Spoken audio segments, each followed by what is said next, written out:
Baik, berdoa. Ya, baik, berdoa dimulai.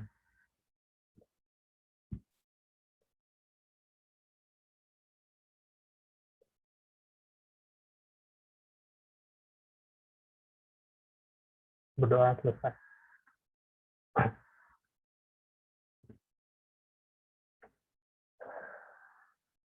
Oke, nggak terasa ya kita total sudah masuk materi rekursi ya. Ini kalau sudah masuk materi rekursi sudah menjelang menjelang akhir ini ya. Eh, baik, saya share screen dulu ya.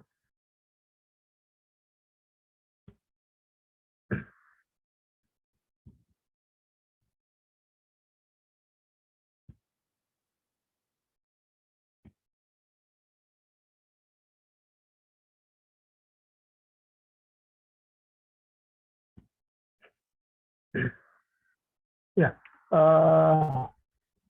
biasanya di apa namanya di pelajaran Alpro sebelumnya, tahun-tahun ajaran sebelumnya, ini rekursi diajarkan 2 sesi ya.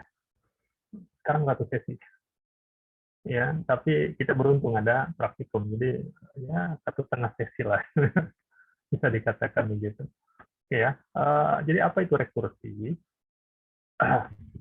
Ya, sebelumnya ini materi kita hari ini. Ya. Nah, rekursi itu apa? Ya, kita mulai dari ini dulu deh. Nah, dari sini. Coba kalian lakukan hal yang seperti ini. Buka Google-nya, ya jangan cari yang lain, jangan ketik yang lain, ketik recursion. Ya, oke. Silakan kalian ketik recursion. Mungkin tampilannya tidak seperti ini. Ya, Google ada pembaharuan. Ini tahun berapa nih buat? Ya, mungkin 2 tahun, 3 tahun lalu ini seperti ini. Silakan kalian ketik. Ya, kalian ketik Google apa recursion. Ya, kalau saya tunjukkan ke kalian, saya ketikkan recursion, nah, ini sudah ada ya. Maka seakan-akan ketikan kita salah. Kata yang kita ketikkan itu salah, salah spellingnya, ya, salah spellingnya. Biasanya kan seperti ini ya, kalau salah spellingnya, atau mungkin istilah yang jarang digunakan, tapi ada istilah lain yang sering digunakan, ya, sehingga Google mengajukan jangan-jangan bukan ini maksudnya, tapi yang ini gitu. Tapi ini kebetulan hal yang sama ya, persis spellingnya sama. Ya, did you mean recursion? Ya. Kalau kita klik ini lagi, dia akan kembali lagi ke halaman yang sama. Ya, begitu terusnya. Kalau kita klik terus nggak berhenti ya dia akan rekursi perulangan looping ya tanpa batas ya. Kalau tidak ada titik yang menyebabkan ini selesai. Ya, kira-kira arti rekursi mirip-mirip seperti bukan mirip ya. Ya arti rekursi seperti itu. Walaupun ini ada definisi di bawahnya. Ya, ya kita balik ke materi kita. Ya, di halaman sebelumnya, 2 halaman sebelumnya, ini sudah dijelaskan. Ya, rekursi itu adalah subprogram yang memanggil dirinya sendiri baik langsung maupun tidak langsung, baik langsung maupun tidak langsung. Intinya memanggil dirinya sendiri, ya baik langsung maupun tidak langsung, sehingga berefek. Ya, efeknya adalah terjadi proses perulangan. Ya, terjadi proses perulangan sesuai dengan parameter yang diinputkan. Ya, entah sesuai parameter yang diinputkan atau sesuai settingan yang dibuat. Ya, karena tidak harus ada parameternya subprogram. Ya, tapi di sini ya kita harus sangat hati-hati. Ya, kita harus sangat hati-hati. Kenapa harus hati-hati? Karena ya jika tidak kita buat ada satu kondisi yang bisa menyelesaikan ya perulangan tadi, looping tadi, ya looping karena memanggil dirinya sendiri tadi, maka ya programnya akan error. Ya, akan errornya berbeda dengan error saat kita buat perulangan dengan struktur perulangan biasa. Kalau dengan struktur perulangan biasa, ya errornya itu ya dia tidak selesai-selesai. Proses perulangannya tidak akan selesai. Ya, tapi programnya tidak error. Nah, kalau ini akan error. Kenapa error? Karena setiap kita memanggil fungsi, ya itu butuh memori. Memorinya baru dilepas ketika fungsinya selesai dijalankan. Ya, memorinya baru dilepas ketika fungsinya selesai dijalankan. Jadi setiap kita memanggil sebuah fungsi, ya maka selain variabel yang dideklarasikan di dalam fungsi tersebut atau subprogram tersebut, ya maka compiler juga membutuhkan memori untuk manggil subprogramnya. Ya mirip kalau apa namanya kita buat array, ya misalnya yang jelas array bertipe karakter atau string namanya string. Ya setiap kita deklarasikan sebuah variabel, ya array string gitu ya, string array ya itu membutuhkan memori 1 byte di luar apa namanya batasan maksimal yang bisa diinputkan dengan karakter tersebut, dengan char tersebut. Ya. Nah, ini subprogram juga saya tidak tahu berapa ukurannya ya. Tapi yang jelas membutuhkan memori. Setiap manggil subprogram, memanggil fungsi atau prosedur, ya, maka di luar ya variabel lokal yang dideklarasikan, ya, itu ada memori yang dibutuhkan.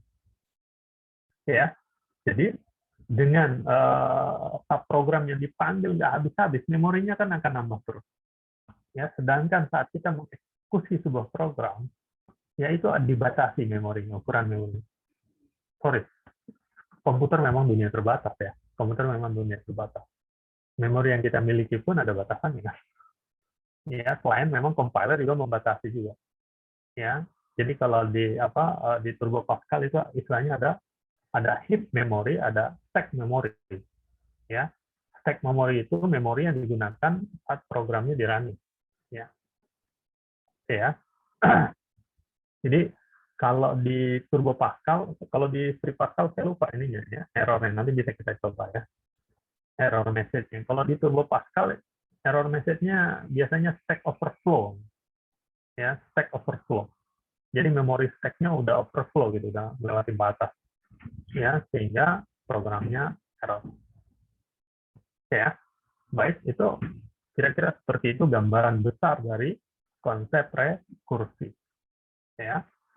Nah, ini contoh apa namanya pemanggilannya. Ya, misalkan kita punya sebuah prosedur proc, ya. Prosedur proc ini di dalam statementnya, di dalamnya ada statement yang memanggil prosedur tersebut. Ya, maka ini akan terjadi proses perulangan. Saat proc dipanggil, ya, di satu tempat, entah di fungsi utama, ya, di program utama, dipanggil proc, kemudian procnya aktif, ya, ketika proc aktif, dia akan menjalankan statement proc lagi. Maka procnya aktif lagi. Sedangkan yang sebelumnya belum selesai, ya. Proc yang pertama dipanggil belum selesai.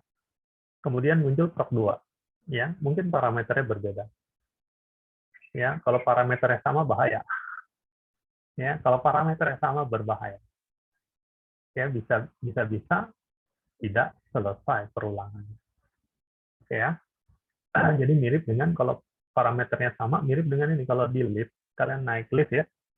Naik lift, kemudian di sekeliling lift itu kecuali pintunya itu ada cermin ya, ada cermin. Paling nggak dua cermin yang saling berhadapan. Kalian di dalam, kalian nggak diri kalian sendiri itu nggak selesai kan? Ya, itu mirip seperti itu. Tapi ya kalau rekursi bisa dibuat sebuah titik di mana ya perulangannya berhenti. Ya, dan memang harus dibuat seperti itu. Ya. Jadi contoh prosedur bawahnya contoh fungsi ya, fungsi rekursi. Oke, lanjut ini yang tadi ya, recursion menurut Google. Kemudian jenis rekursi berdasarkan pemanggilannya. Yang pertama direct call, pemanggilan secara langsung. Yang kedua indirect call. Tapi konsep dasarnya sama semuanya. Ya, kita lihat yang direct call-nya seperti apa. Ya. Oke. Misalkan kita punya sebuah fungsi, sebuah prosedur ya.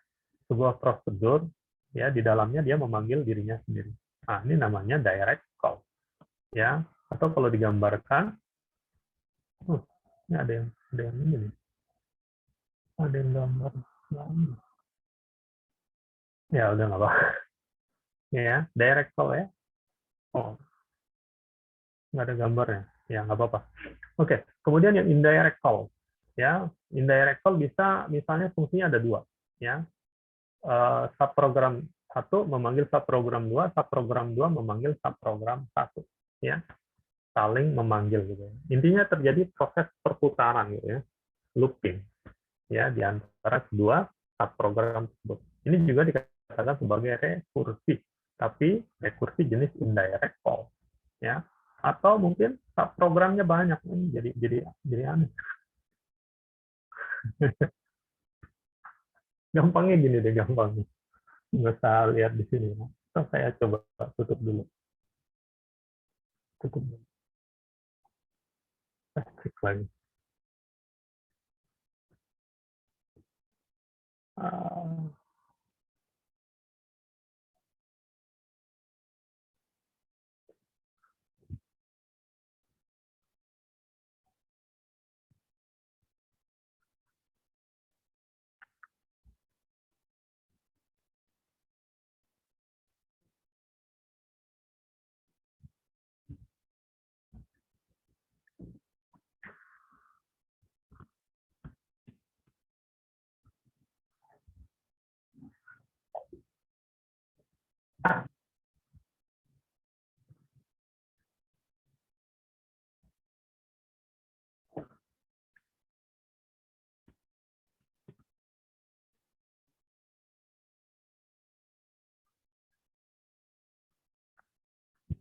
nah, ini contoh yang cermin di ini ya, di list ya, yang saling berhadapan ya. Oke, sama saja ya. Ini agak mendingan. Tidak juga. Ini yang tadi indirect call kalau ada dua.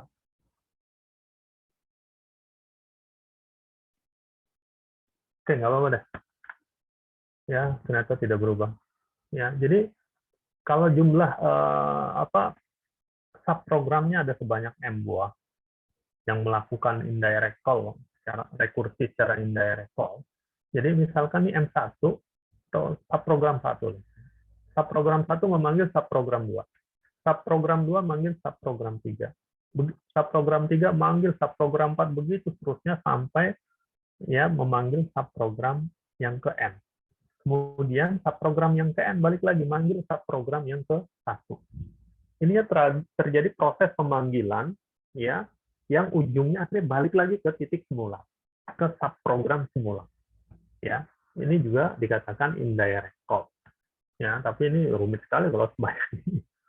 Ya, ya, terjadi proses pemanggilan yang akhirnya balik kembali, ya, kembali ke subprogram yang awal. Ya, itu juga dikatakan sebagai rekursi secara indirect call. Ya, paham ya? Nah, sekarang misalkan indirect call dengan 3 subprogram. Ya, pertama prosedur 1 manggil prosedur 2, prosedur 2 manggil prosedur 3, prosedur 3 ya manggil prosedur 1. Artinya balik lagi ya. Dari prosedur 1 ke prosedur 2, prosedur 3 balik lagi ke prosedur 1. Oke, paham sampai sini? Ya.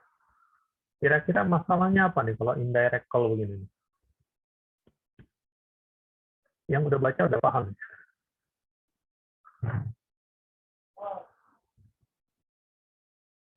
Izin menjawab, Pak. Ya, silakan. Masalahnya masalah penginisialisasian, Pak. Mau prosedur 1 dulu, atau 2 dulu, atau 3 dulu, Pak? Oke, ya betul ya. Nah, udah baca berarti ketahuan. Ya, jadi ini kalau kita lihat ya di materi-materi sebelum ini ya sudah pernah saya jelaskan ya bahwa ya identifier baru bisa digunakan setelah dia dideklarasikan ya. Setelah dideklarasikan baru bisa digunakan. Nah, ini kalau dilihat ya prosedur 2 yang dipanggil di dalam prosedur 1 ini belum dideklarasikan ya. Belum dideklarasikan ya, tapi sudah dipanggil. Termasuk juga prosedur 3 yang dipanggil di prosedur 2. Prosedur 3-nya baru dideklarasikan di bawahnya. Kalau ini urutannya dibolak-balik seperti apapun, ya tetap ya tidak bisa ya memanggil semuanya ya dalam kondisi semuanya dipanggil dalam kondisi sudah dideklarasikan. Atau kalau gampangnya kalau hanya 2 misalnya. Ya, hanya 2 prosedur. Prosedur 1 manggil prosedur 2, prosedur 2 manggil prosedur 1. Nah, ini mau yang mana dulu? Ini kayak mirip dengan telur dengan ayam gitu ya. Duluan mana? Ya, duluan mana ayam dengan telur? Ya pasti jawabnya duluan ayam karena saya tadi manggilnya duluan ayam ya. Oke ya, bukan duluan telur. Ya. Oke. Nah, ini kedua skenario yang mungkin pun ini semuanya bermasalah.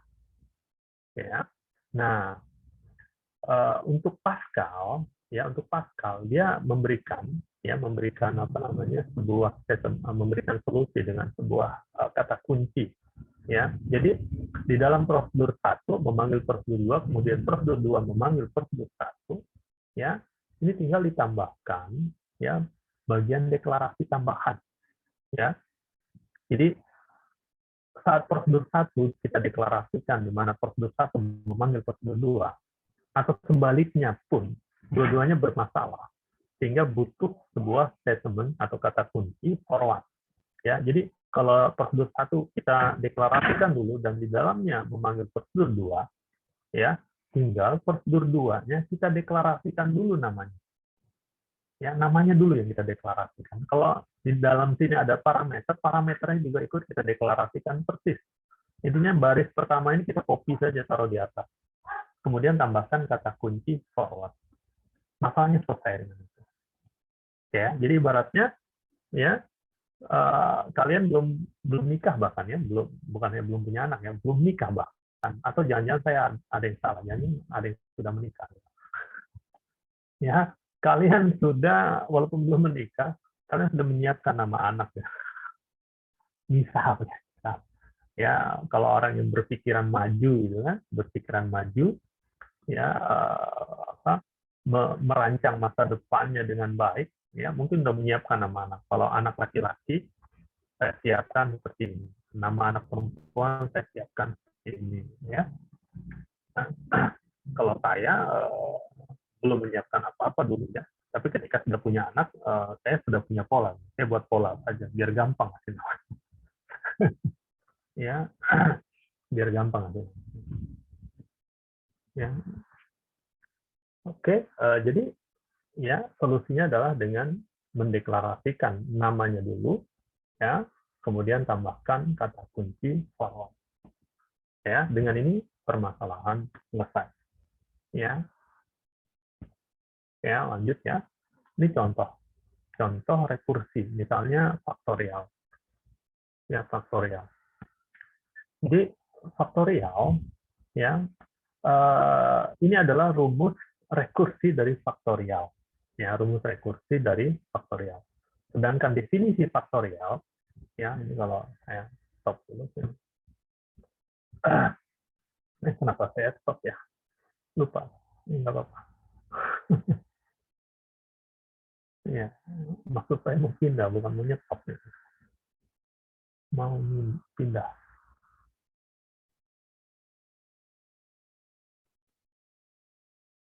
ya. Pindah ke dokumen. Jadi faktorial, definisi dari faktorial, n faktorial. Ya, n faktorial.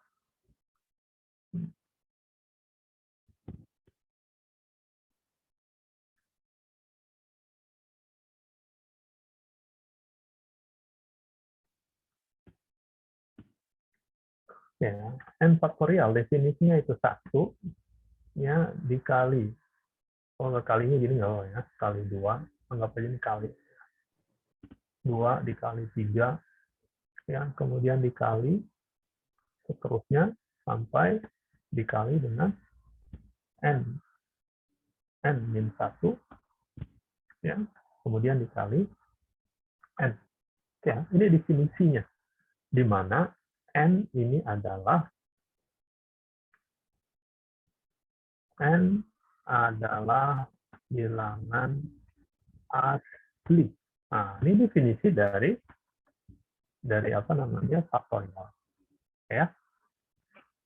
Nah, dengan definisi ini bisa kita dapatkan rumus rekursi tadi. Kalau dengan definisi ini, ya kita ini juga merupakan algoritma, ya. Algoritma menyelesaikan faktorial. Ya, dengan definisi ini kita bisa buat kalau secara pemrograman kita bisa buat ya algoritma secara iterasi. Ya, secara iterasi kita bisa buat for i titik 2 mulai dari satu ya, to n do gitu ya. Misalkan faktorial titik 2 sama dengan faktorial dikali i ya, di mana i faknya mulai dari 1 ya. Ini dengan teorema, ini bukan teorema, ini definisi ya. Dengan definisi ini ya kita bisa menyelesaikan persoalan faktorial ya, dan ini dengan algoritma ya, algoritma iterasi ya. Ya, iterasi itu perulangan ya, perulangan di mana hasil sebelumnya mempengaruhi hasil berikutnya gitu ya, iterasi ya, tanpa di dalam dia hanya menggunakan struktur perulangan biasa, by, for, while, do, repeat, until ya. Oke, kemudian dari definisi tersebut bisa dibuat teorema yang tadi ya, di mana n-1 faktorial ya, ini sama dengan n dikali ya, salah nggak pakai -1 ya, ini lain lagi nanti. Oke, n dikali n-1 faktorial. Nah, ini rumus rekursi.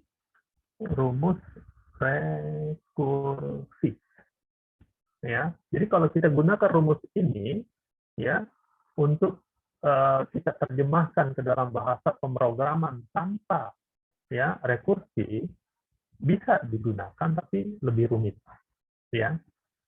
Lebih mudah kalau kita gunakan rumus ini ya, atau algoritma ini ya sebagai solusi untuk menyelesaikan persoalan faktorial dengan iterasi ya. Kalau rumus rekursi lebih mudah kita selesaikan dengan rekursi ya. Jadi kalau dengan ini ya penyelesaiannya jadi sederhana ya. Jadi bisa kita buat misalnya dengan function ya,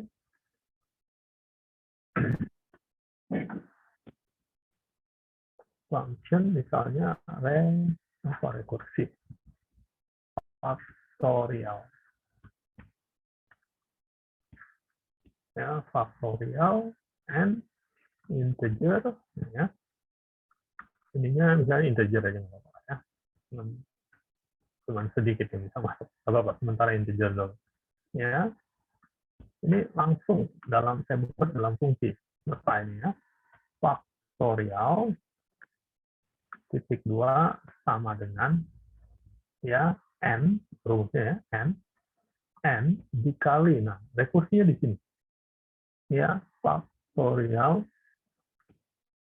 n-1 ya. Sorry, ini kalau begini aja dia tidak akan selesai ya, dia tidak akan selesai sehingga butuh statement yang membuat dia selesai ya. Jadi tambahkan if ya, n sama dengan 1 dan faktorial titik 2 sama dengan 1 ya. Kemudian else ya, faktorial sama dengan n dikali faktorial n-1 ya. Jadi dengan cara seperti ini ya, ini sama-sama tidak panjang programnya ya, cuma ini dalam fungsi. Kalau ini kita mau buat dalam fungsi bisa juga kita buat sama deh biar kelihatan pembandingnya ya, function, gitu ya, function, ya kita ganti namanya berarti ya, factor ini, factor, ya, and integer, ini langsung aja deh, ganti real deh, ya, kita pakai var i integer, di sini nggak apa-apa, hasil real.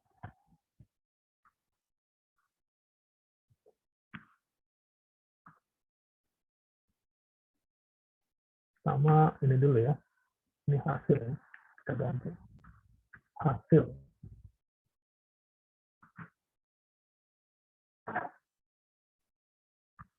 ya, ini hasil,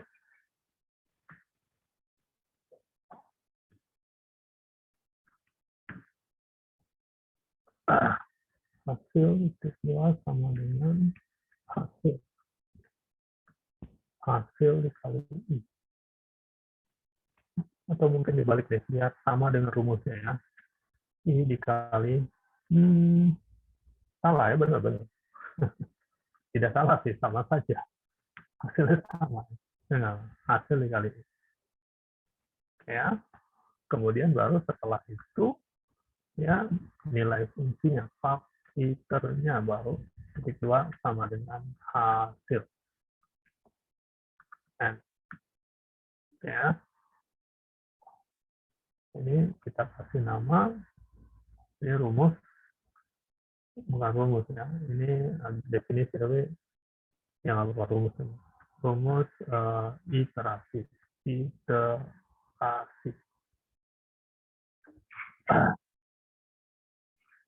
oke, bisa kita lihat, ini kita ganti biar sama, oke ya, bisa dilihat ya, yang rekursi sederhana sekali ya, sederhana sekali ya, gampang sekali ya, ini nilai dasar, nilai awal. Kalau di matematika ada namanya induksi matematika, udah pernah dengar ya, induksi matematika ya, di mana induksi matematika pasti selalu ada basis induksinya. Kalau tidak ada basis induksinya nggak selesai ya, dan ini sama ya. Jadi rekursi itu merupakan induksi matematika di di komputer, di pemrograman. Ya walaupun gunanya beda ya. Kalau induksi matematika untuk pembuktian, ya untuk pembuktian. Oke, ya. Nah, jika kita punya fungsi seperti ini, ya, ini maka fungsi ini yang di bawah, namanya lupa ya, biar sama ini ya, fakrek ya, fakrek, kita ganti aja, fakrek, ya karena tadi faktor ya, ini juga harus kita ubah ya, rek, ini fakrek, jadi fungsi orang Surabaya ya, pakai rek. Oke, kita balik ke modul kita, ya ini ya. Jadi ya, rumus matematika ini n faktorial sama dengan n dikali n min 1, ya, penyelesaiannya ya saat misalkan n-nya ya n lah gitu ya, kita lihat sama sini, maka ini belum selesai, kita harus mencari n min 1 faktorial, di mana n min 1 faktorialnya sama dengan n min 1 dikali n min 2 faktorial, masih belum selesai ya, kemudian terus dicari n min 2 faktorial, maka masih ada n min 3. N min 3 faktorial nanti masih ada n min 4 dan seterusnya sampai ya ketika dapat 1. Jadi 1 faktorial itu sama dengan 1. Jadi harus ada rumus dasarnya. Ya, 1 faktorial sama dengan 1. Seperti itu ya. Nah, kalau contohnya misalkan 5 faktorial berdasarkan teorema ini kita dapatkan 5 faktorial sama dengan 5 dikali 4 faktorial. Ini belum selesai. Ya. Nah, 4 faktorial sama dengan 4 dikali 3 faktorial. Ini juga belum selesai.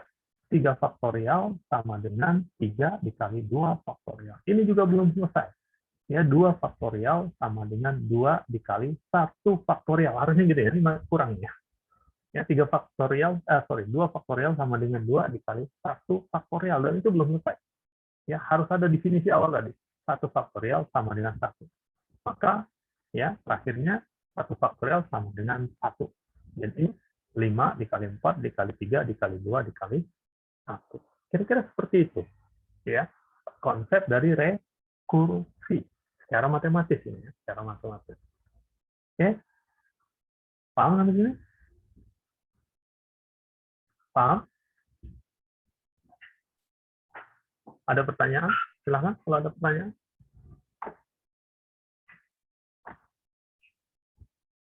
Tidak ada? Paham? Lanjut ya. Oke. Nah, ini ada contoh fungsi faktorial secara rekursi, mirip dengan yang tadi kita buat. Hanya nama-namanya saja, identifiernya agak sedikit beda ya. Identifiernya saja yang agak sedikit beda. Oke ya, tadi kan saya pakai n ini. N, integer, faktorial, di sini integer. Tadi kita pakai real. Ya, supaya angkanya lebih besar. If n tadi, kalau tadi ya, kita ya, n sama dengan 1 dan faktorial sama dengan 1. L faktorial titik 2 sama dengan num dikali faktorial n min 1. Ya, sama ya. Oke. Nah, saat ini kita jalan, ini ada yang terbalik ya. Begin ini harusnya di bawah var. Ini mohon maaf. Ya, begin di bawah var ya. Kalau begini error. Ya, kemudian misalkan kita jalankan programnya, kemudian n-nya kita masukkan sama dengan 3. Ya, gampang ya penjelasan pembagian proses runningnya di bagian subprogramnya saja ya, di bagian subprogramnya saja ya. Saat kita masukkan nilai n-nya sama dengan 3, maka n faktorial sama dengan faktorial 3 gitu ya. Karena n-nya kita inputkan 3.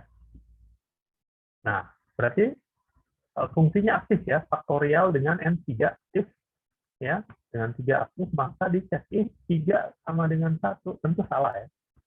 Salah. Maka yang dijalankan adalah else. Faktorial, fungsi faktorial 3 ini ya, nilainya sama dengan 3 dikali faktorial 2. Berarti manggil fungsi lagi faktorial 2. Oke ya, faktorial 2. Kemudian masuk ke statementnya if 2 sama dengan 1, salah ya. Salah. Jadi else-nya dijalankan. Faktorial 2 ini ya, sama dengan 2 dikali faktorial 1. Ya, faktorial 1. Berarti manggil fungsi lagi ya. Manggil fungsi lagi, faktorial 1. Kemudian masuk statement dalamnya if 1 sama dengan 1 true, ya, maka faktorial 1 nilainya sama dengan 1. Nah, faktorial 1 sama dengan 1. Dapat ya nilainya ya. Nilainya dapat ya. Kemudian naik lagi ke atas. Ya, karena ini benar, naik ke atas. Nilainya 1. Faktorial 1 nilainya 1 naik ke atas. Berarti yang faktorial 1 sudah dilepas dari memori ya. Ya, sudah dilepas dari memori. Kemudian yang aktif sekarang faktorial 2. Ya, faktorial 2 aktif, di mana statement yang dijalankan ini ya, faktorial sama faktorial 2, gampang dia sama dengan 2 dikali faktorial 1, dan faktorial 1 nilainya adalah 1. Sehingga faktorial 2 nilainya sama dengan 2. Oke, ya, faktorial 2 sudah didapatkan nilainya, maka dia naik ke atas. Ya, naik ke atas. Faktorial 2 dapat nilai 2. Sekarang yang aktif tentu faktorial 2 dihapus ya. Sekarang yang aktif adalah faktorial 3. Faktorial 3 sama dengan 3 dikali faktorial 2, dan faktorial 2 nilainya sama dengan 2. Maka didapatlah nilai faktorial 3 sama dengan 3 dikali 2 alias 6. Oke. Dapat nilainya n faktorial berarti sama dengan 6. Selesai dijalankan statement ini, maka faktorial 3 terhapus dari memori.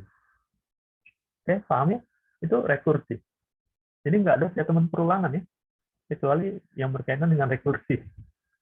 Ya, paham nggak sih?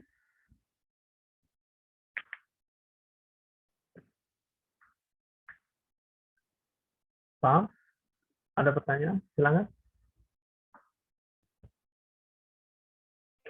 Silakan kalau ada pertanyaan. Jam berapa sekarang? Jam 8.42 ya. Silakan kalau ada pertanyaan.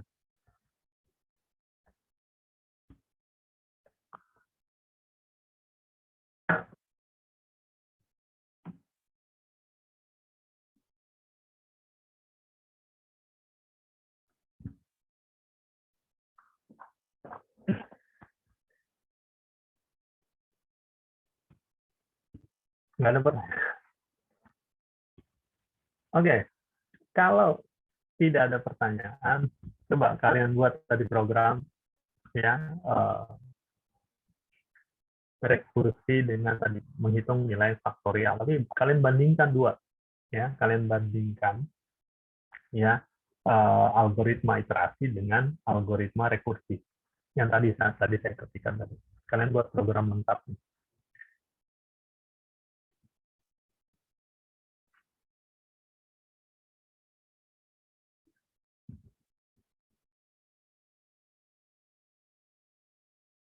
Ini ya, ini program lengkapnya. Ini kan baru ya fungsi faktorial dengan algoritma iterasi dan satu lagi algoritma rekursi. Silakan kalian bandingkan nanti di program utamanya, kalian panggil dua-duanya ya. Di program utamanya dipanggil dua-duanya, ya bandingkan. Tentu hasilnya harus sama ya, hasilnya harus sama. Kalau hasil insya Allah sama ya, dilihat waktunya nanti.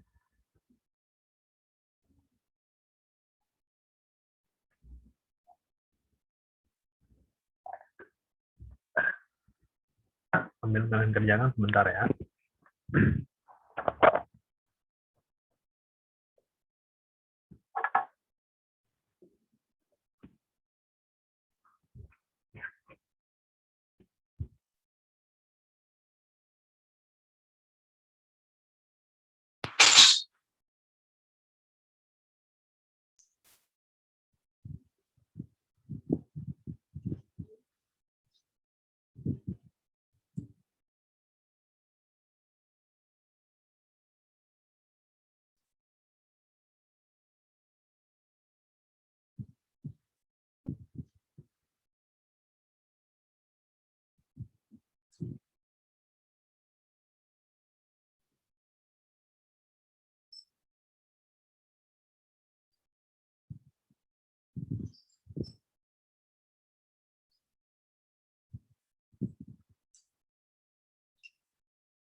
Sudah semuanya? Bisa?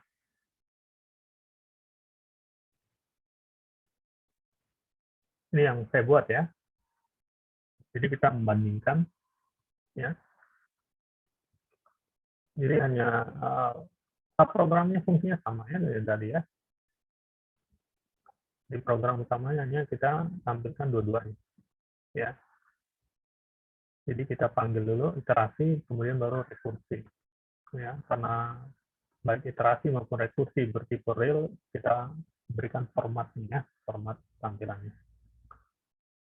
Oke, misalkan nih contoh, kalau kita masukkan n-nya 8, dapat dengan iterasi 8 faktorial, dengan rekursi 8 faktorial sama sekian. Ya, tentu ini harus sama ya. Kalau beda, berarti salah satu salah atau dua-duanya salah. Ya, dua-duanya salah. Tidak mungkin dua-duanya benar ya kalau berbeda misalnya. Untuk faktorial ya. Untuk faktorial. Kalau kita masukkan angkanya agak besar, karena ini pakai real, masih oke ya. Kalau pakai integer, bisa kacau hasilnya. Masukkan 21 misalnya. Ya, dapat ya. Angkanya udah besar sekali. Ya, pakai login pun 21 udah 0 kalau nggak salah ya. Oh, belum, sorry. 30-an baru 0. Kalau dengan tipe login ya. Ini udah nggak cukup tipe login. Udah berapa tuh? Ya, bayangkan orang terkaya sedunia saja tidak sampai segini hartanya. Ya, tidak sampai 21 faktorial. Ya, ini kalau dihitung ada berapa? Berapa digit? Silakan dihitung. Oke ya. Kalau untuk faktorial saat kita running, kita coba masukkan yang lebih besar lagi. Nah, misalnya 35 misalnya. Masukkan. Ya, hampir tidak ada beda. Hampir tidak ada beda. Ya, hampir tidak ada beda. Oke. Ya, udah 10 pangkat 40. 1, sekian kali 10 pangkat 40. Ini pakai integer ya. Integer. Ya, kalau, sorry, real. Kalau pakai single, udah nggak cukup ya. Udah pangkat 40. Ya, sudah pangkat 40. 38 ya, pangkat 38 yang paling besar. Ya. Kalau kita tambah sedikit lagi, mungkin sudah habis. Sudah nggak cukup angkanya ya. Kalau pakai ya real ya. Real. Oke, kira-kira seperti ini. Ya, sementara tidak ada seakan-akan tidak ada beda antara iterasi dan rekursi. Kayak baik ya. Sekarang kita coba contoh yang lain. Kalau di contoh-contoh di materi di pointernya, silahkan kalian coba ya. Sekarang saya mau menunjukkan contoh yang lain ya. Satu contoh lagi ya. Bilangan Fibonacci. Bilangan Fibonacci ya. Bilangan Fibonacci. Apa itu bilangan Fibonacci?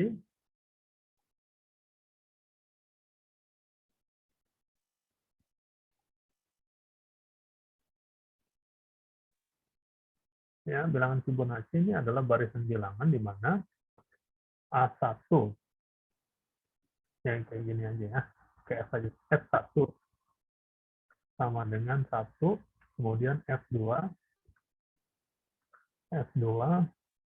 sama dengan 2. Kemudian ya Fn sama dengan Fn min 1 ya ditambah Fn min 2. Ya, Fn min 1 tambah Fn min 2 untuk n mulai dari 3, 4, dan seterusnya. Ya, 3, 4, dan seterusnya. Oke, ini bilangan Fibonacci.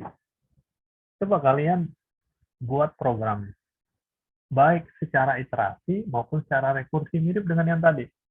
Diubah sedikit aja. Ya, ini ngerti ya barisan bilangannya ya. Jadi kalau kita contohkan ya, jadi barisan, sorry ini bukan 2 nih. F2 bukan 2, sorry, 1. Ya.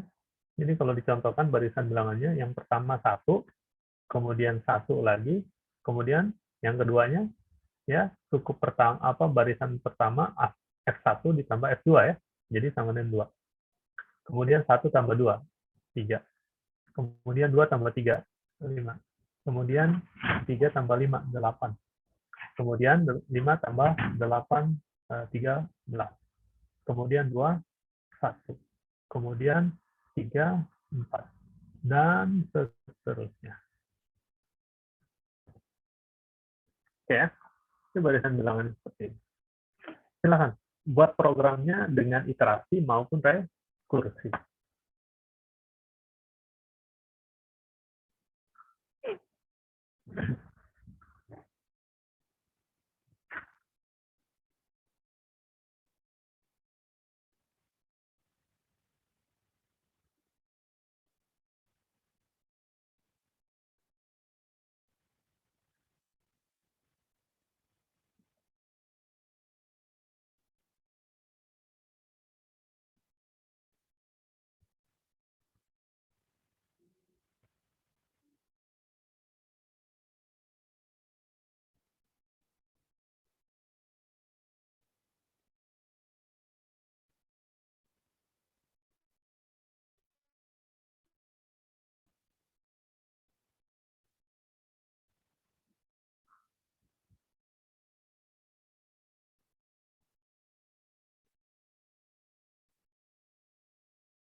Kalian kerjakan sendiri dulu aja ya.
Coba perhatikan ke depan.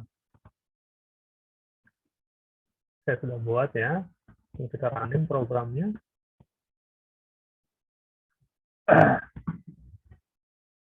Sebenarnya udah oke kelihatannya. Ya, mudah-mudahan nggak ada. Ini, ya. Saya masukkan misalkan n-nya 7. Ya, saya running. Dapat ya, 13. Oke, sama dulunya, tidak ada masalah ya. Kemudian kalau kita running lagi, ya misalkan 9 kita masukkan. Saya enter sekarang, oke ya, hampir nggak ada bedanya ya, waktunya ya. Kalau hasil harus sama. Oke, kita running lagi programnya. Misalnya agak besar. Saya masukkan 20. Saya masukkan 20.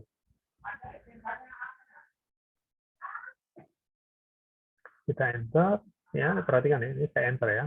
Saya enter, perhatikan waktunya. Sekarang saya enter. Oke, hampir tidak kelihatan ya. Oke, kita ulang lagi, kita ulang lagi. Kita ulang lagi. Kita ulang lagi, misalnya kita masukkan 29 misalnya, 29. Saya enter. Enter. Oke, masih tidak terlampau kelihatan. Coba lagi, kita perbanyak lagi. Ya, kita coba perbanyak lagi. Kita masukkan 34 ya, 34. Saya enter. Ya, mungkin ada jeda sedikit, ada jeda sedikit. Coba lagi biar tambah kelihatan. Kalau di komputer di kampus udah kelihatan beda ya.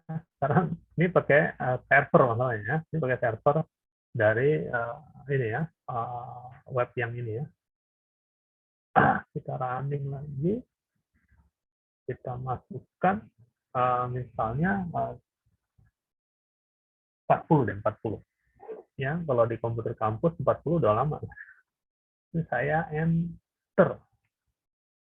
Nah, lihat rekursi masih lumayan panjang ya, jedanya lumayan ya. Nah, oke. Silakan kalian coba. Kalau di komputer kalian jangan terlalu banyak dulu ya. Ya, saya tidak tahu, mungkin ini pengaruh dari prosesornya, bisa juga pengaruh compilernya. Kalau dulu karena saya biasa pakai Turbo Pascal, ya, komputer di kantor, ya, itu 33, 34 sudah lumayan, ada kelihatan jedanya. Kalau di sini mungkin pengaruh tadi ini pakai ini ya, pakai server yang mungkin bagus, ya, biasanya server bagus. Kemudian ya mungkin compilernya juga pengaruh. Ini pakai Free Pascal ya. Mungkin Free Pascal lebih bagus barangkali dari Turbo Pascal. Ya. Tinggal lumayan cepat. Kalian coba juga. Kalian coba 2 kali coba. Ya, pakai yang offline. Ya, compiler yang ada di laptop kalian. Free Pascal. Kemudian coba yang online. Gimana kecepatannya?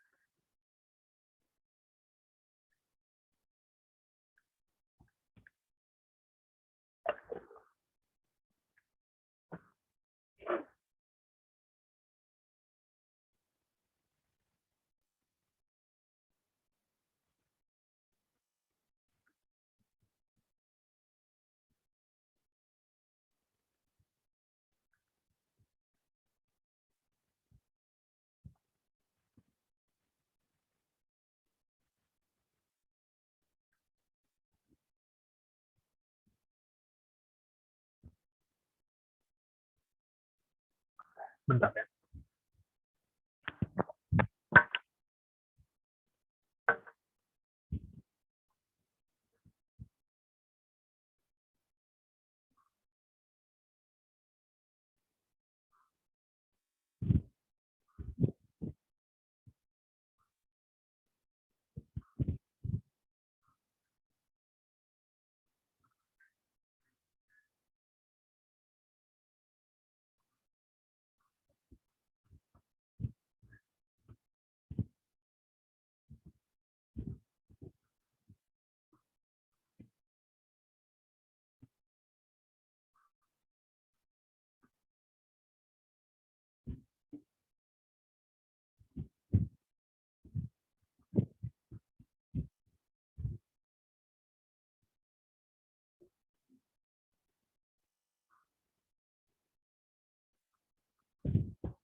Oke, udah coba sampai berapa nyobanya?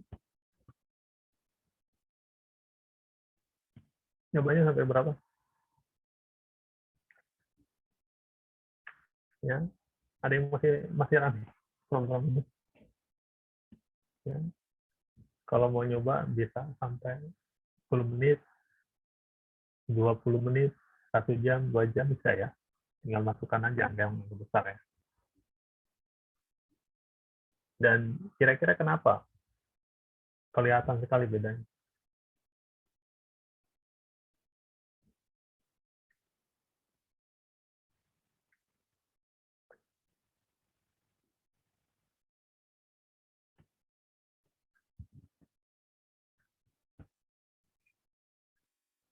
Anda bisa jawab. Kira-kira kenapa yang rekursi jauh lebih lama? Yang bisa dikatakan jauh lebih lama karena kita hanya pakai feeling ya, dan sangat terasa itu. Ya, mungkin kalau sama-sama kita buat timernya, ya, yang apa namanya, yang faktorial pun, ya saya yakin itu juga beda. Ya, kalau misalnya 100 detik dengan 10 detik kan kita nggak bisa merasakannya. Tapi 100 dengan 10 udah 10 kali. Ya.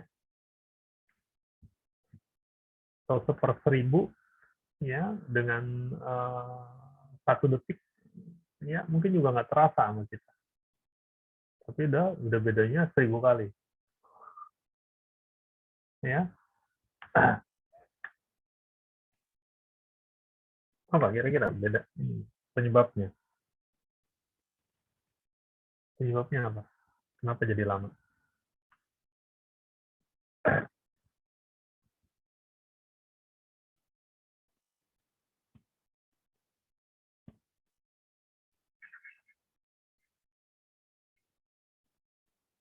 Kalau dengan algoritma iterasi, ya walaupun banyak perulangan sekalipun, ini nggak terlalu terasa ya untuk komputer sekarang ya.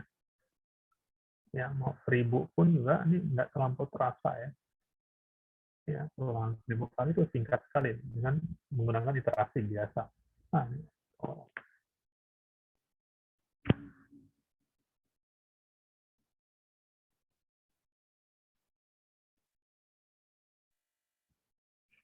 ya itu kalau dengan iterasi. Ya jadi perbanyakan perulangannya itu hanya merepotkan prosesor. Ya hanya merepotkan prosesor. Prosesor kerjanya lebih berat. Ya tentu dengan kita masukkan n-nya 5 dengan n-nya 1000 tentu berbeda kerja prosesor. Ya tapi untuk yang rekursi bukan hanya prosesor, tapi memori juga butuh memori besar. Ya stack memorinya, memori saat programnya di running. Karena setiap manggil satu subprogram, ya itu butuh memori tambahan selain variabel atau identifier yang dideklarasikan di dalamnya. Ya, baru dilepas ketika ya subprogramnya selesai dijalankan.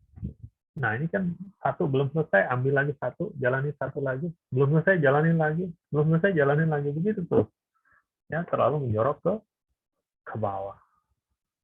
Ya, kalau ingin melihat prosesnya, ya kita iseng, tambahkan saja di Sentinel, ya Sentinel. Sentinel ini maksudnya gini, tambahkan saja write line, misalnya write line, ya kita tuliskan, ini n, ya kita buat masuk gitu ya, ini saat masuk gitu ya, n masuk ini kita agak buat menjorok deh, 6 ini ya, kita buat menjorok, n masuk. Kemudian kalau dia sudah selesai baru ya right line ya ini n ini saat keluarnya kita tambahkan agak lebih panjang 10 gitu, angka ke kanan ya. Ini keluar, selesai aja deh.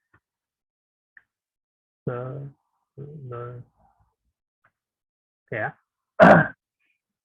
Selesai. Kalau kayak seperti ini, jangan masukkan panjang-panjang ya. Jangan masukkan panjang-panjang. Atau kalau mau yang iterasi juga masukkan juga boleh. Ya.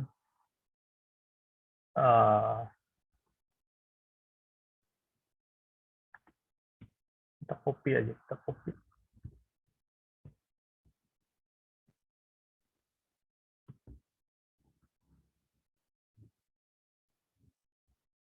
Nah, selesai juga kita.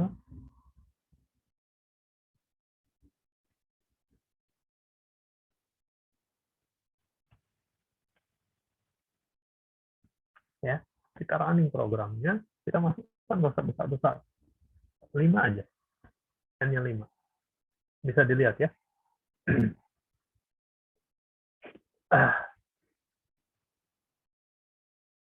Nah, ini ketika kita masukkan N-nya 5 ya, dengan iterasi F5, jadi yang di sini nih, right line, ya, right line N6 ya, masuk gitu ya. Ini saat kita jalankan ini, ya, dengan iterasi ya, right line Fn, ya, F5 gitu ya, sama dengan, ya, ini Fibo iter, dipanggil fungsinya. Sebelum dapat hasilnya, ya, dia menulis dulu yang ada di fungsinya ya. Right line masuk ini, ya, 5 masuk, sehingga muncul gini. 5 masuk. 5 ini bukan hasil ya, sebetulnya nggak bagus ya. 5 ini bukan 5 masuk ya, ini 5 masuk ya. Kemudian ini 5 selesai. Baru setelah selesai, baru tampilkan hasilnya ya. Ya, ini hasil. Saya ulang lagi deh, supaya nggak sama. 6. Ya. 6, tentu lebih panjang ya, jadi. Ya. Nah, ini ya, F6. 6 masuk, 6 selesai, baru hasilnya 8. Ya, jadi F6 ini sama dengan 8. Gitu ya. Ini proses. Ini yang iterasi. Nah, yang rekursi. Bisa dilihat.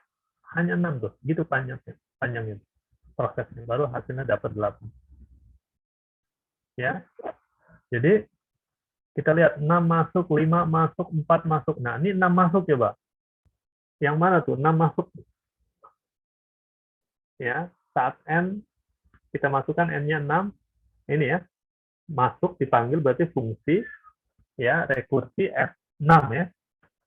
Kemudian F5, F4, F3, F2, ya, F2 nih. Ya, ini yang mana nih? Karena statement rekursinya, ya, ini Fiborek N-1, Fiborek N-2. Yang muncul 6 masuk, kemudian 5 masuk, itu yang ini ya, bukan yang kanan ya. Yang ini dulu. Ya, 6 masuk, 5 masuk, 4 masuk, 3 masuk, 2 masuk. Ketika 2 masuk, ya, Fiborek 2, ya, right line 2 gitu ya, 2 masuk gitu kan. If n sama dengan 1 atau n sama dengan 2, then Fiborek 1. Oke, berarti dia selesai. Ini tidak jalankan else-nya ya, berarti tidak panggil fungsi rekursinya. Selesai, ini Fiborek sama dengan 1, kemudian right line n selesai. 2 selesai. 2 selesai, oke ya. Kemudian nilai 2 sama dengan 1 kan, itu masih disimpan tuh. Kemudian 1 masuk. Ini 1 masuk yang mana nih? Ya, habis 2, tadi kan selesai 2 ya. 1 masuk itu yang ini ya. Saat kita masukkan Fiborek 3, ya, Fiborek 3, ya, kemudian kan ya 2 masuk panggil ini. 2 selesai, maka baru panggil Fiborek N-2, alias 1 ya.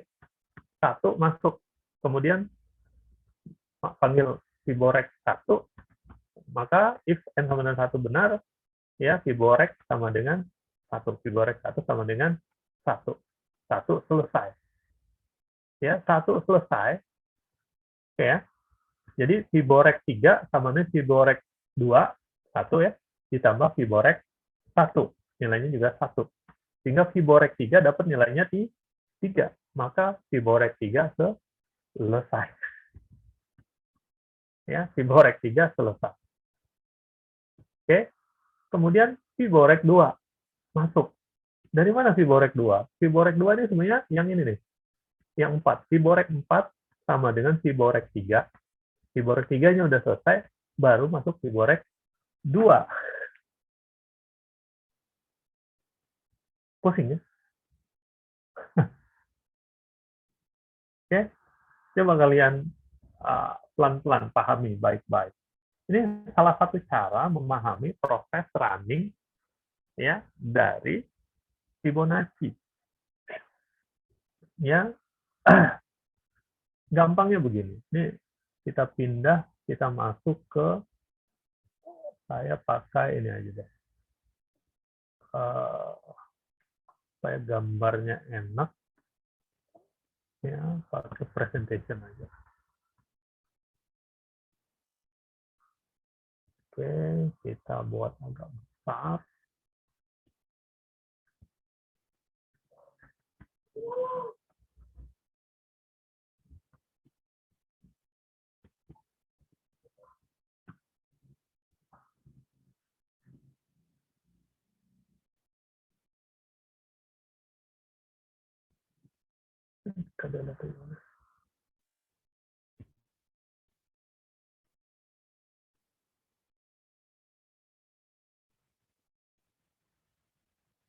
Oh, enggak, terbalik.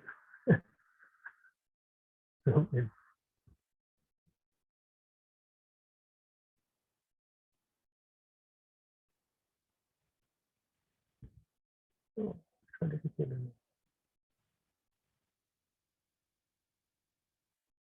ini aja ya, tutupnya.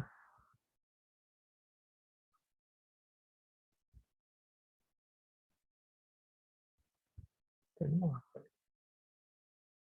Belum.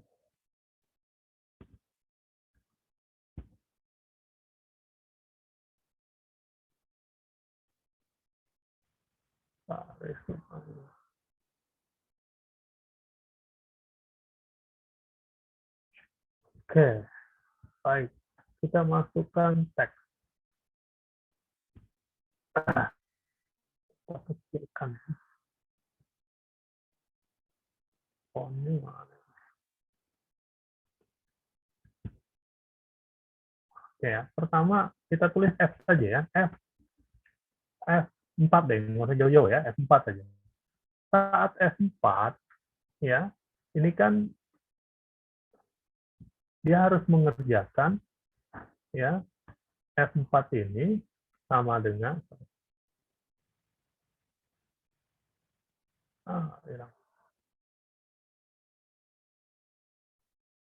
F4 ini kan sama dengan ini, anggap aja ini ya. F4 ini kan sama dengan F3. Ini kita tulis ya. Oh, kenapa 3 saya tulis 4 ya. F3 ditambah F2 ya. F2. Oke ya. Nah, yang mana yang dulu dikerjakan, kebetulan untuk compiler Play Pascal, itu F3 dulu. Nanti nggak semua compiler sama ya. Kalian bisa coba nanti ya. Tidak semua compiler sama. Ya, ini F3 dulu yang dikerjakan. Sehingga bukan serta-merta berbarengan. Jadi untuk ini menyelesaikan, jadi yang di atas ini yang lebih dahulu dikerjakan ya. Jadi ini saya copy saja. Ya. Jadi setelah F4 ya, tadi Fibo F3 tambah F2, F2-nya belum, baru F3-nya dijalankan. Kemudian F3-nya ini ya baru ini 2 tambah 1 ya. Tapi tidak serta-merta dua-duanya langsung dijalankan dulu, tapi dia menyelesaikan dulu F2-nya. Ya, F2-nya. F2-nya dulu diselesaikan, F2. F2 ini sama dengan 1. Ya, baru setelah F2-nya selesai, baru F1.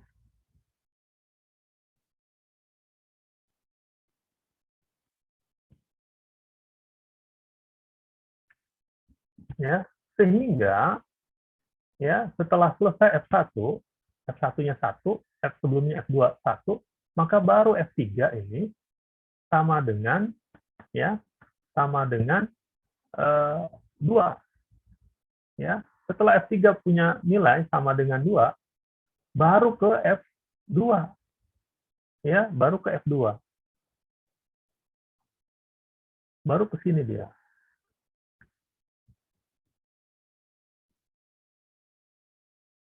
Ya, F2-nya sama dengan 1. Setelah F2-nya ada nilai, maka ini baru F4-nya. Ya, F4-nya.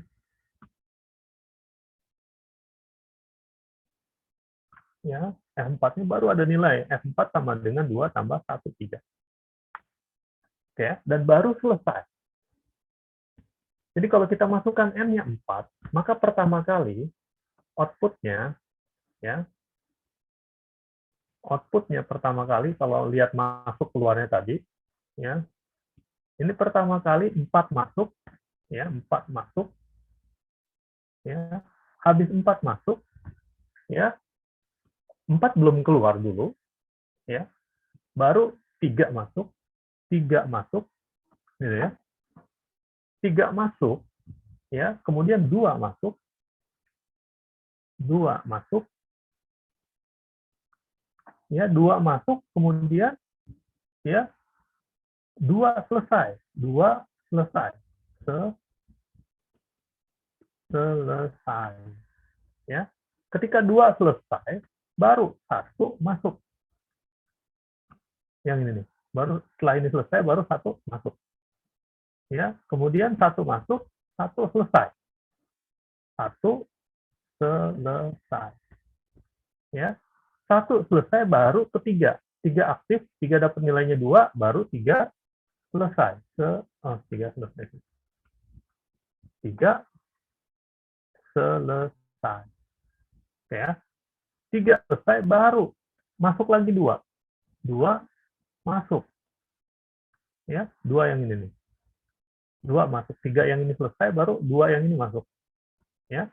2 masuk, kemudian 2 selesai. Ya.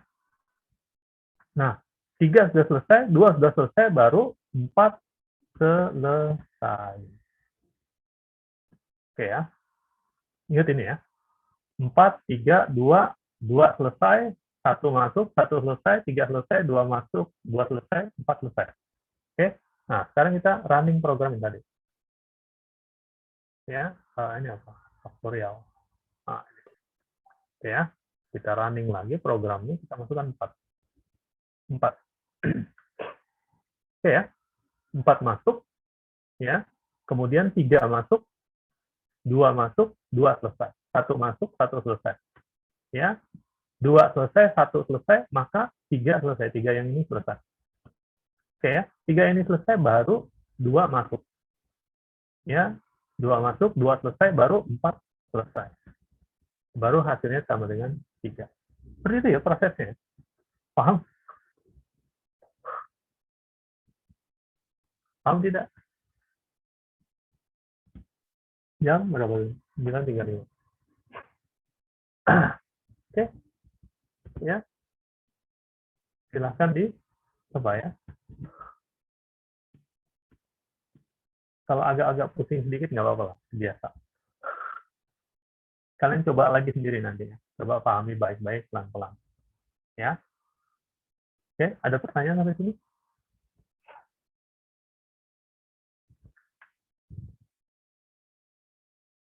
Ada pertanyaan? Tidak ada?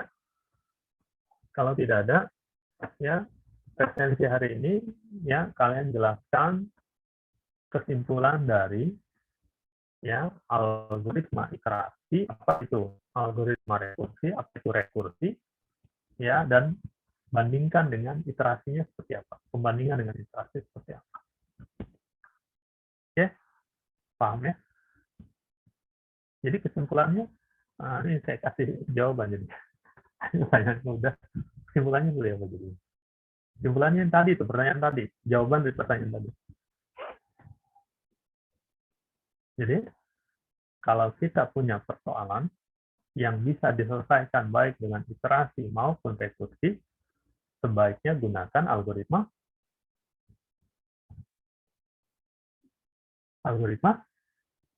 iterasi ya. Jadi saat persoalan bisa kita selesaikan dengan iterasi maupun rekursi, maka selesaikanlah dengan iterasi. Kecuali saat ujian ya. Kalau ujian tergantung soal ya. Ya, kalau ujian tergantung soal. Ya, kesimpulannya itu. Kenapa kita gunakan iterasi? Karena iterasi jauh lebih singkat. Apalagi kalau rekursinya ya menggunakan dua suku. Ya, kalau hanya satu suku mungkin nggak terlampau tadi kelihatan nih. Ya, saat kita buat faktorial. Ya, nggak kelihatan. Tapi mungkin kalau dihitung pakai timer mungkin kelihatan. Ya, oke, paham ya? Tapi, ada tapinya. Ada persoalan-persoalan yang nanti sangat sulit sekali diselesaikan dengan iterasi biasa. Contohnya adalah soal yang nanti akan kita bahas di praktikum. Ya, walaupun tidak ada di modul ya, tidak ada di modul praktikum, sebenarnya adanya di modul ini, modul teori ya. Ya, problem menarahan ya. Kalian baca dulu nih ya, problem menarahan. Ya, ini seru. Contoh soal yang seru. Tapi pada prinsipnya mirip dengan yang secara rekursinya ya, secara rekursinya mirip dengan Fibonacci karena dia ada dua suku ke belakang, dua suku rekursi yang digunakan. Ya, walaupun itu udah dijawab tuh sama Alwan. Ya, kalau kita bisa menyelesaikan persoalan problem menarahan sampai 64 cakram, maka kiamat. Nanti kita di teori sudah ada ya, sudah tertulis ya, berapa miliar tuh kalau dihitung satu langkahnya 1 detik. Karena jumlah langkah optimalnya penyelesaiannya itu 2 × 64 min 1 ya, dikurangi 1. 2 × 64 itu luar biasa banyaknya ya. Oke, nanti kita pelajari ya problem menarahannya kalau waktunya cukup ya. Oke, baik. Kesimpulannya tadi ya, ya silakan kalian buat untuk presensi ya dengan bahasa kalian sendiri ya, Kalau kita ketemu lagi nanti siang ya, jam 1:30. Mudah-mudahan saya nggak lupa dan nggak tiduran. Kadang-kadang suka nunggu kuliah baring-baring sedikit ketiduran. Tapi diingatkan saja ya awalnya kalau saya kelewatan ya. enggak kemungkinan nggak ketiduran karena harus Jumatan dulu. Oke, baik, hari ini saya cukupkan, lebih kurang saya mohon maaf. Assalamualaikum warahmatullahi wabarakatuh. Selamat siang semua. Waalaikumsalam warahmatullahi wabarakatuh. Terima kasih, Pak. Terima kasih, Pak. Terima kasih, Pak. Saya izin live ya.